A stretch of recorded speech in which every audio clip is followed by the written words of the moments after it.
അയ്യോ, കല്യാണം കഴിഞ്ഞ് ജോലിക്ക് പോകാനൊന്നും പറ്റൂല. ജോലിയും കുടുംബവും ഒരുമിച്ച് മുന്നോട്ട് കൊണ്ടുപോകാൻ എനിക്ക് പറ്റും, അതെനിക്ക് ഉറപ്പുണ്ട്. നിങ്ങൾക്ക് എന്ത് ഉറപ്പുണ്ടായിട്ടും കാര്യമൊന്നുമില്ല. ഞാൻ ആ ബ്രോക്കറോട് പറഞ്ഞിരുന്നതാണല്ലോ, കല്യാണം കഴിഞ്ഞ് വീട്ടിൽ നിന്ന് എൻ്റെ അമ്മയെ നോക്കാൻ പറ്റിയൊരു കുട്ടിയെ മതിയെന്ന്. ഇയാൾ ചുമ്മാ പൈസ അടിച്ചു മാറ്റാൻ നോക്കല്ലേ.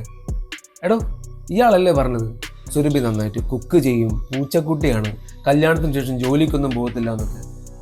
എന്നിട്ട് അവളുടെ അടുത്ത് സംസാരിച്ചപ്പോൾ അവൾ അങ്ങനെയൊന്നും അല്ലല്ലോ പറയുന്നത്. അയ്യോ, അതിനിപ്പോ എന്ത് പറ്റി? അവള് പറഞ്ഞതിൽ എന്താ തെറ്റ്? അവൾ പഠിച്ച കുട്ടിയല്ലേ. അവള് ജോലിക്ക് പോകുന്നതിന് നീ എതിർക്കേണ്ട ആവശ്യമൊന്നുമില്ല. അതിൻ്റെ കൂടെ അവൾ കുടുംബവും നോക്കും. അവൾ രാവിലെ പോയിട്ട് വൈകുന്നേരം വരുമല്ലോ, അതുവരെ ഞാൻ ഒറ്റയ്ക്ക് ഇരുന്നോളാം. അമ്മ എന്ത് പറഞ്ഞാലും എനിക്ക് സമ്മതിച്ചു തരാൻ ബുദ്ധിമുട്ടുണ്ട്. എനിക്ക് സ്ത്രീധനം ഒന്നും വേണ്ട. പെൺകുട്ടിക്ക് ജോലിക്ക് പോകാൻ പറ്റില്ല എന്ന് അവരുടെ വീട്ടുകാരോട് പറഞ്ഞതാണ്. അത് അവരുടെ വീട്ടുകാർ ശരിവെച്ചതാണ്. പിന്നെ ഇപ്പൊ എന്തിനാ അവളത് മാറ്റി പറയുന്നത്? ചേച്ചി, നല്ല ബന്ധങ്ങൾ ഇനിയും കിട്ടും. അതിന് വേണ്ടിയിട്ട് ഞാൻ എൻ്റെ ഇഷ്ടങ്ങൾ കോംപ്രമൈസ് ചെയ്യേണ്ട ആവശ്യമൊന്നുമില്ല. എടി, അവർക്കാണെങ്കിൽ സ്ത്രീധനം വേണ്ട. പിന്നെ അച്ഛൻ അന്വേഷിച്ചപ്പോൾ നല്ല കുടുംബം, പയ്യനെ കുറിച്ച് ആർക്കും മോശം അഭിപ്രായമില്ല. പിന്നെ നിനക്ക് ഇതേ കൂടുതൽ എന്ത് വേണമെന്ന് അമ്മയും അച്ഛനും ചോദിക്കുന്നേ? അതൊക്കെ സമ്മതിച്ചു ചേച്ചി. പക്ഷെ പുള്ളി കല്യാണം കഴിക്കുന്നത് വീട്ടിലേക്ക് ഒരു ഹോം നേഴ്സിന് വേണ്ടിയിട്ടാണ്.